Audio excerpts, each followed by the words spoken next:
ಎಲ್ರಿಗೂ ನಮಸ್ಕಾರ, ಶುಭ ಮುಂಜಾನೆ. ನಾನು ಡಾಕ್ಟರ್ ಶ್ರೀವತ್ಸ ನಾಡಿಗ್ ಅಂತ. ನಾನು ಶಿವಮೊಗ್ಗದ ಸಹ್ಯಾದ್ರಿ ನಾರಾಯಣ ಮಲ್ಟಿ ಸ್ಪೆಷಾಲಿಟಿ ಆಸ್ಪತ್ರೆಯಲ್ಲಿ ಹೃದಯ ರೋಗ ತಜ್ಞನಾಗಿ ಅಂದರೆ ಹಾರ್ಟ್ ಸ್ಪೆಷಲಿಸ್ಟ್ ಆಗಿ ಕಳೆದ ಸುಮಾರು 10-12 ವರ್ಷದಿಂದ ಕೆಲಸ ಮಾಡ್ತಾ ಇದ್ದೀನಿ. ಸುಮಾರು 30,000ಕ್ಕೂ ಹೆಚ್ಚು ಕಾರ್ಡಿಯಾಕ್ ಪ್ರೊಸೀಜರ್ಸ್ನ ಮಾಡಿದ ಅನುಭವ ನನಗಿದೆ. ಈ ವಿಷಯವನ್ನು ಯಾಕೆ ನಾನು ಹೇಳ್ತಾ ಇದ್ದೀನಿ ಅಂತಂದರೆ, ಇವತ್ತಿನ ಒಂದು ನ್ಯೂಸ್ ನೋಡಿದೆ ನಾನು. ಒಂದು 3 ವರ್ಷದ ಹುಡುಗಿ ಹೋಮ್ವರ್ಕ್ ಮಾಡಿ ತನ್ನ ಟೀಚರ್ಗೆ ತೋರಿಸುವಂಥ ಸಂದರ್ಭದಲ್ಲಿ ಹಠಾತ್ತಾಗಿ ಸಾವನ್ನಪ್ಪಿದ್ಲು ಅಂತ. ಈ ವಿಷಯ ದುರದೃಷ್ಟಕರ ಅನಿಸಿದ್ರು ಸಹ ಎಷ್ಟೊಂದು ಜನ ಇದನ್ನು ಹಾರ್ಟ್ ಅಟ್ಯಾಕ್, 3 ವರ್ಷದ ಮಗುಗೆ ಹಾರ್ಟ್ ಅಟ್ಯಾಕ್ ಆಯಿತು ಅನ್ನೋ ಒಂದು ವಿಷಯವನ್ನು ಸಾಮಾಜಿಕ ಜಾಲತಾಣಗಳಲ್ಲಿ ಪೋಸ್ಟ್ ಮಾಡ್ತಾ ಇದ್ದಾರೆ. ಈಗ ಇದು ಎಷ್ಟರ ಮಟ್ಟಿಗೆ ಸರಿ, ಈಗ ನಮಗೆ ಮಾಹಿತಿ ತಿಳ್ಕೊಂಡಷ್ಟು ಸಾಲದು ಅನ್ನೋ ದೃಷ್ಟಿಯಿಂದ ಈ ವಿಡಿಯೋನ ನಾನು ಮಾಡ್ತಾ ಇದ್ದೇನೆ. ಹೃದಯಾಘಾತ ಮತ್ತು ಕಾರ್ಡಿಯಾಕ್ ಅರೆಸ್ಟ್, ಈ ವಿದ್ಯುತ್ ಬಗ್ಗೆ ಮೊದಲು ಸಹ ಒಂದು ವಿಡಿಯೋ ಮಾಡಿದ್ದೀನಿ. ಕಾರ್ಡಿಯಾಕ್ ಅರೆಸ್ಟ್ ಅನ್ನೋದು ಹೃದಯ ಸ್ತಂಭನ, ಅಂದರೆ ಹಠಾತ್ ಆಗಿ ಹಾರ್ಟ್ ಕೆಲಸ ಮಾಡೋದನ್ನು ಸಡನ್ ಆಗಿ ಸ್ಟಾಪ್ ಮಾಡುವಂಥ ಪ್ರಕ್ರಿಯೆ. ಈ ಕಾರ್ಡಿಯಾಕ್ ಅರೆಸ್ಟ್ ಅನ್ನೋದಕ್ಕೆ ಹಲವಾರು ಕಾರಣಗಳಿರ್ತವೆ. ಅಂದರೆ ಹೃದಯದಲ್ಲಿ ಪಂಪ್ ಮಾಡುವಂಥ ಮಸಲ್ ಇರುತ್ತೆ, ಸ್ನಾಯುಗಳಿರ್ತವೆ. ಅದೇ ರೀತಿ ಹೃದಯದ ಏನು ಪಂಪ್ನ ಮಾಡಲಿಕ್ಕೆ ಬೇಕಾದಂಥ ಒಂದು ಎಲೆಕ್ಟ್ರಿಕಲ್ ಸಿಗ್ನಲ್ ಕೊಡುವಂಥ ವೈರಿಂಗ್ ಸಿಸ್ಟಮ್ ಇರ್ತವೆ. ಹೃದಯದ ರಕ್ತನಾಳಗಳಿರ್ತವೆ. ಅಷ್ಟೇ ಅಲ್ಲದೆ ಹೃದಯದಲ್ಲಿರುವಂಥ ವಾಲ್ಗಳಿರ್ತವೆ, ಹೃದಯದ ಒಳಗಡೆ ವಾಲ್ಗಳಿರ್ತವೆ. ಸೊ ಈ 4 ಮೇನ್ ಅಂಗಗಳಿರ್ತವೆ ಹೃದಯದಲ್ಲಿ. ಹೃದಯದ ಸ್ನಾಯುಗಳು, ಹೃದಯದ ಎಲೆಕ್ಟ್ರಿಕಲ್ ಅಥವಾ ವೈರಿಂಗ್ ಸಿಸ್ಟಮ್ದು, ಹೃದಯದ ರಕ್ತನಾಳಗಳು ಮತ್ತು ಹೃದಯದ ಒಳಗಡೆ ಇರುವಂಥ ವಾಲ್ವ್ಗಳು. ಸೊ ಈ ಯಾವುದೇ ತೊಂದರೆಗಳು ಒಂದು ತೀವ್ರ ಪ್ರಮಾಣಕ್ಕೆ ತೊಂದರೆ ಆದಾಗ ಅದರಿಂದ ಕಾರ್ಡಿಯಾಕ್ ಅರೆಸ್ಟ್ ಅಥವಾ ಹೃದಯ ಸ್ತಂಭನ ಆಗ್ಬೋದು.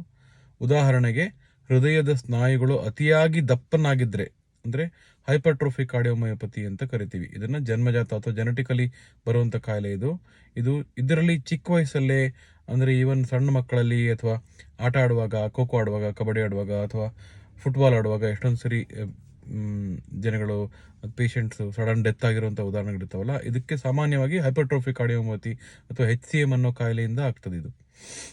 ಇನ್ನು ಕೆಲವು ಹೃದಯದ ಈ ಎಲೆಕ್ಟ್ರಿಕಲ್ ಪ್ರಾಬ್ಲಮ್ಗಳು, ಅಂದರೆ ಹಾರ್ಟ್ ಸಡನ್ ಆಗಿ ಫಾಸ್ಟ್ ಆಗಿ ಹೊಡ್ಕೊಳ್ಳೋಂಥದ್ದು. ನಾರ್ಮಲಿ ನಿಮ್ಗೆ ಗೊತ್ತಿರೋಂಗೆ 70ರಿಂದ 100 ಮಧ್ಯ ಹಾರ್ಟ್ ಬೀಟಿಂಗ್ ಆಗ್ತಾ ಇರ್ತದೆ. ಅದು ಯಾವಾಗ 200, 250, 300 ಸಿಂಕ್ರೊನೈಸ್ಡ್ ಆಗಿ ತಾಳ ತಪ್ಪಿ ಹೊಡಿತದೆ, ಇದನ್ನು ವೆಂಟ್ರಿಕ್ಯುಲರ್ ಫಿಬ್ರಿಲೇಷನ್ ಅಂತ ಕರಿತೀವಿ.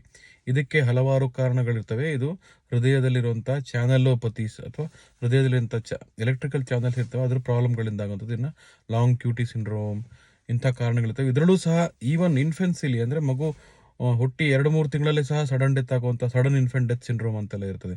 ಸೊ ಇದರಿಂದನೂ ಸಹ ಕಾರ್ಡಿಯಾಕ್ ಅರೆಸ್ಟ್ ಆಗುತ್ತೆ. ಇಷ್ಟಲ್ಲದೆ ಹೃದಯದ ಒಳಗಡೆ ಇರುವಂಥ ವಾಲ್ಗಳು ಕೆಲವೊಂದು ಸರಿ ತೊಂದರೆಗೆ ಆಗ್ಬೋದು. ಅದು ವಯಸ್ಸಾದ ಮೇಲೆ ಆಗ್ತಾ ಡಿಜನರೇಟಿವ್ ವಾಲ್ ಡಿಸೀಸಸ್ ಆಗ್ಬೋದು, ಅಥವಾ ಹೃದಯದ ಒಳಗೆ ರೊಮ್ಯಾಟಿಕ್ ಹಾರ್ಟ್ ಡಿಸೀಸ್ ಅನ್ನೋ ಕಾಯಿಲೆಯಿಂದ ಆಗ್ಬೋದು. ಈ ವಾಲ್ಗಳ ತೊಂದರೆಯಿಂದ ಸಹ ಕಾರ್ಡಿಯಾಕ್ ಅರೆಸ್ಟ್ ಆಗ್ಬೋದು. ಕೆಲವೊಮ್ಮೆ ಈ ಎಲ್ಲದೂ ಮೀರಿ ಸಾಮಾನ್ಯವಾಗೋದು ಹಾರ್ಟಿನ ರಕ್ತನಾಳಗಳಲ್ಲಿ ಬ್ಲಾಕೇಜ್ ಆಗೋದು. ಸೊ ಇದು ಕಾರ್ಡಿಯಾಕ್ ಅರೆಸ್ಟ್. ಕಾರ್ಡಿಯಾಕ್ ಅರೆಸ್ಟ್ ಅಂತಂದರೆ ಹೃದಯ ಹಠಾತ್ತಾಗಿ ಪಂಪ್ ಮಾಡೋ ಶಕ್ತಿಯನ್ನು ಕಳೆದುಕೊಂಡು ವ್ಯಕ್ತಿ ಇಮಿಡಿಯೇಟ್ಲಿ ಲಾಸ್ ಆಫ್, ಅಂದರೆ ಎಚ್ಚರ ತಪ್ಪಿ ಬೀಳ್ತಾನೆ.